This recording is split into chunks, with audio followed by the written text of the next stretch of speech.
of Florence High School, Mr. Brian Schipper.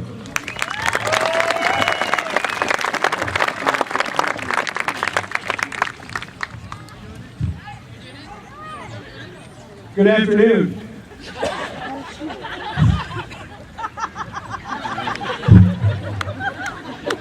Oh my goodness.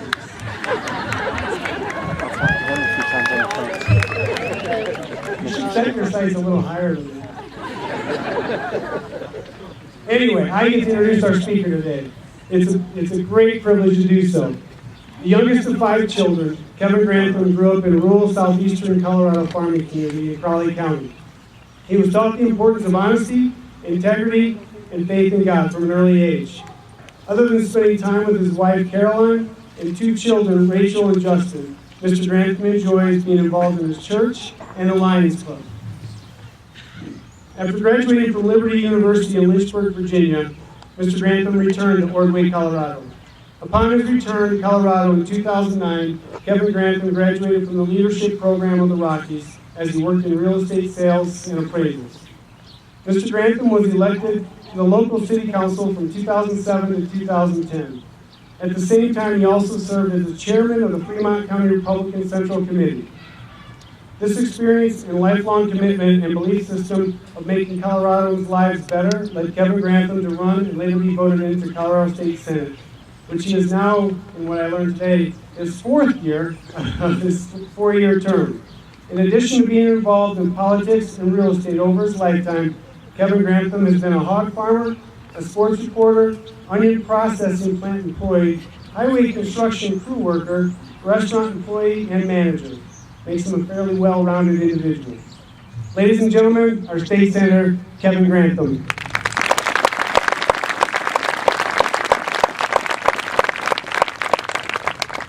Either that or it means I can't hold a job. Principal Schipper, thank you for that warm introduction. Superintendent Vendetti, school board members, faculty, staff, parents, and of course, graduates. Thank you today for the opportunity to speak before you on such a beautiful day for such a momentous event. Thank you. But before I begin, I think it's only fair to let you know that I am going to be speaking for 14 minutes. I think you deserve to know that this will be a finite experience. It is a well-known fact in the world of public speaking that there is no pleasure you can give an audience that compares to the pleasure they get when you are finally done, especially as a politician. So that means you can look forward to experiencing that pleasure about 14 minutes from now. I think I saw some of the parents looking at their watches. Now, no doubt they're about as anxious as you are to get on with these proceedings and start the after parties and the backyard barbecue, right? Now, when I learned this opportunity to speak to you today, I didn't realize exactly how difficult it was going to be. How difficult it would be to find that right message, that right theme. What I did know is that I didn't want it to be cliche.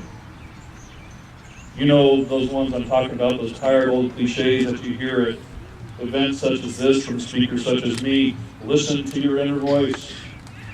Be true to yourself. This is only the beginning. The future belongs to you. This is your day. Go change the world. Today marks a milestone. Cliches. You know, even if I were to go down that path, at least the one consolation that I and every commencement speaker can rely on is the universal truth that no one ever remembers their commencement address. I frankly have no recollection of a single thing said by my high school commencement speaker, yet I seem to have muddled through life okay without the benefit of his timely advice always ringing in my ears. But before you nod off, during these remaining 13 minutes or so, maybe I should share some sage wisdom gleaned from that place where every jot and tittle is sacred and where every word is nothing less than verified fact and absolute truth. Facebook. Now, first of all, there are plenty of ways to enter the swimming pool. The stairs is not one of them. If a street performer makes you stop walking, you owe them $1. Don't underestimate the value of free throws in the game of horse. Guys, this is for you. You only get one chance to notice her new haircut. Take an occasional vacation from your cell phone, the internet, and TV, all at the same time. In college, when you get there, always sit in front. It will pay off. Turn your phone off at the dinner table. Buy the orange properties of Monopoly. Never, ever post something on Facebook that you wouldn't want your future mother-in-law to see. And you know this one, if mama ain't happy, ain't nobody happy. Now, while those might be good rules to live by, does it define success by following them? Wouldn't it be nice to distill life down to 10 simple rules? Wouldn't it be nice to live in a world that simple and that easy? But the reality is quite different. Life can be tough. Life can be hard. And sometimes life can just be plain old unfair. Now that's probably not a very popular theme for this occasion. We should be telling you that the world is your oyster. It's clear sailing from here. From this day forward, the world is all sunshine, rainbows, and puppies, right? We would like to be telling you those things, but the reality is we can't promise you a single one of those things. The truth is already that you know that those things aren't true. We should be able to tell you the simple 3-step method for success in life, but it's not that simple. Well, unless of course you're an oil tycoon like J. Paul Getty, he said in his words, formula for success: you rise early, work hard, strike oil. Or maybe it's even simpler than that. Mark Twain said to succeed in life, you need 2 things: ignorance and confidence. Now perhaps that's a bit cynical, or at least tongue-in-cheek. But the question lingers, what is success? Too often we view success in terms of 8-figure sports contracts and championship trophies, platinum records, bank account balances, net worth. We often equate success with the absence of failure. But what if I was to remind you of that certain basketball player who got cut from his high school team, locked himself in his room, and cried? Failure? Well, his name is Michael Jordan. What about that little-known band of whom it was said by a record company they have no future in show business? They're called the Beatles. The 30-year-old entrepreneur who was unceremoniously removed from the company he started, Steve Jobs. The young man fired from his newspaper job for lacking imagination and having no original ideas, Walt Disney. The young boy who couldn't even speak until he was 4 years old and whose teacher said he would never amount to much, Albert Einstein.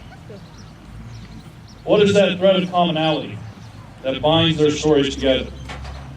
It isn't that they were all instantly and always 100% successful. It's the fact that they faced adversity. They failed, but they picked themselves up and they tried again anyway. W.C. Fields, and I don't assume that many of the folks sitting here straight in front of you will know who W.C. Fields is, but he said, if at first you don't succeed, try again, then quit.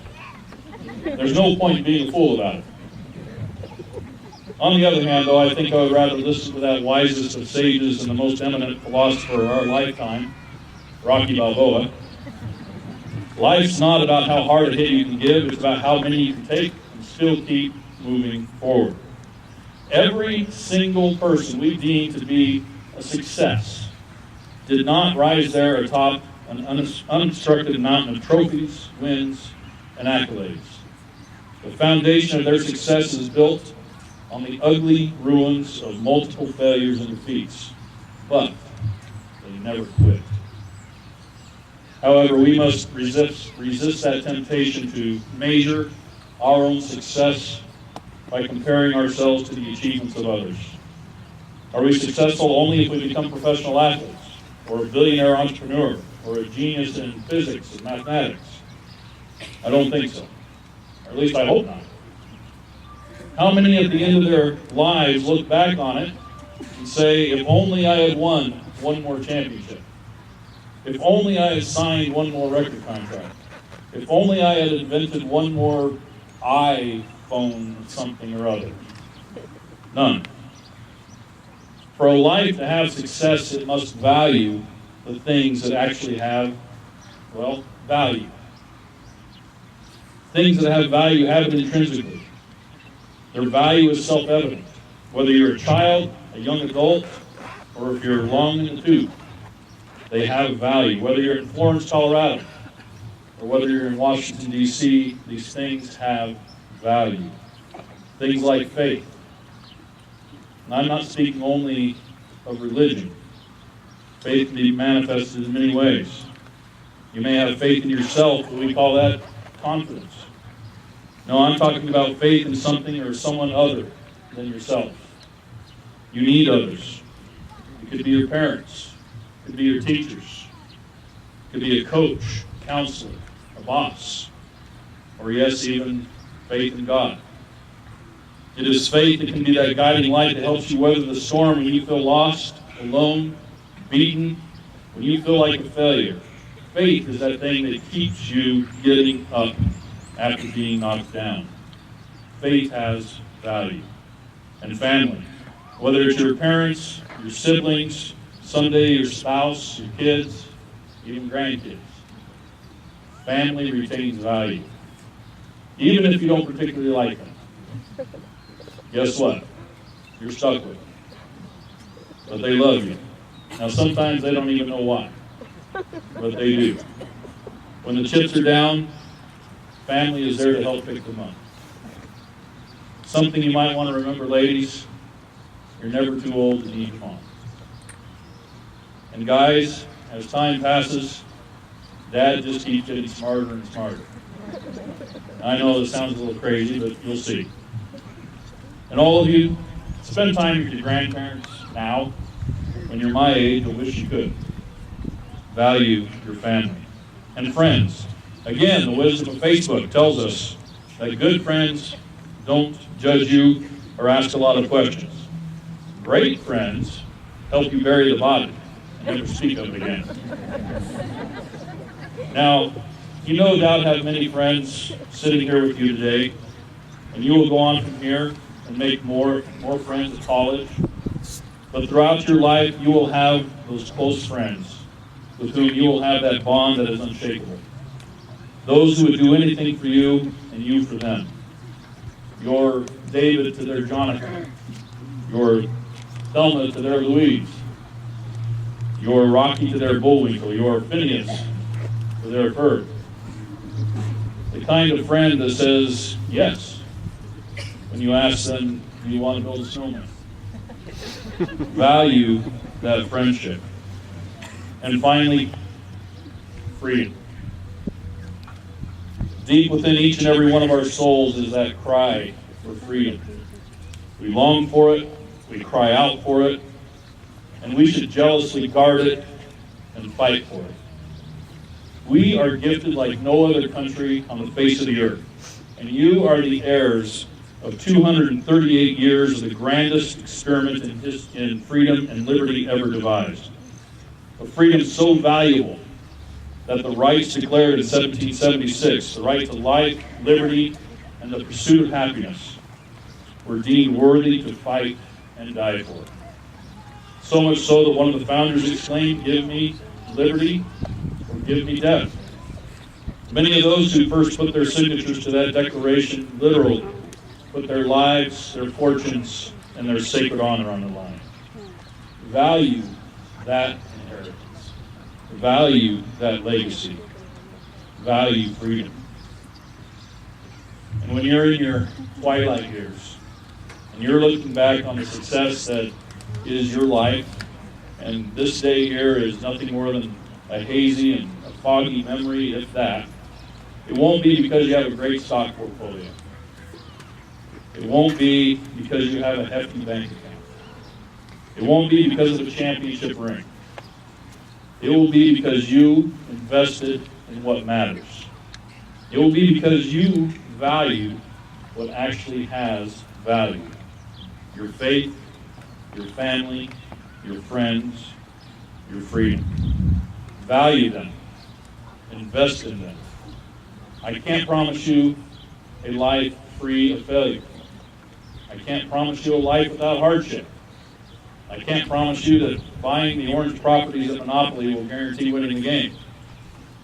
But value the valuable, and you will have no regrets. Now that I can promise you.